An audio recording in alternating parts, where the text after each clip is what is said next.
වසර 12500කට පෙර ජීවත් වූ මිහිමතින් වද වී ගිය ඩය වුල්ෆ් නමින් හැඳින්වෙන වෘකයන් වර්ගයකට පණ දීමට ඇමරිකානු විද්‍යාඥ පිරිසක් සමත්ව තිබෙනවා. මිහිමතින් වද වී ගිය සතෙකුට මේ අයුරින් පණ දුන් පළමු අවස්ථාව මෙය වීම විශේෂත්වයක්. ඩය වුල්ෆ් යන්හි අරුත බිහිසුණු වෘකයා යන්නයි. මෙම වෘකයන් වර්තමානයේ අපට දකින්නට ලැබෙන වෘකයන්ට වඩා ප්‍රමාණයෙන් තරමක් විශාලයි. ඩය වුල්ෆ් වෘකයන්ට යලි පණදීම සිදු කළේ වර්තමානයේ දකින්නට ලැබෙන අලු වෘක දේනුවකගේ බීජාණු සෛලවල DNA අඩංගු න්‍යෂ්ටි කොටස ඉවත් කරමින්. ඩය වුල්ෆ් වෘකයන්ගේ ජානමය ව්‍යුහයට අනුව එය යලි නිර්මාණය කිරීමනුයි. ඩය වුල්ෆ් වෘකයන්ගේ ජානමය ව්‍යුහයට අනුව සකස් කළ එම බීජාණු සුරතල් බැල්ලකගේ ගර්භාෂයේ තැන්පත් කර පසුව පැටවුන් ලබා ගැනීම සිදු කෙරුණා.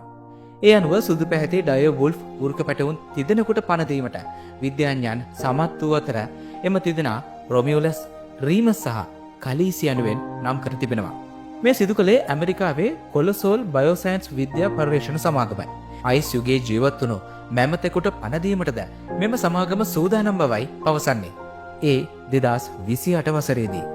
ඊට අමතරව වඳ වී ගිය පියඹා යා නොහැකි ඩෝඩෝ කුරුල්ලෙකුට ටැස්මයානු ව්‍යාග්‍රයෙකුටත් පණ දීමට කොලොසෝල් බයෝසයන්ස් විද්‍යාඥයන් සූදානම් බවයි පවසන්නේ.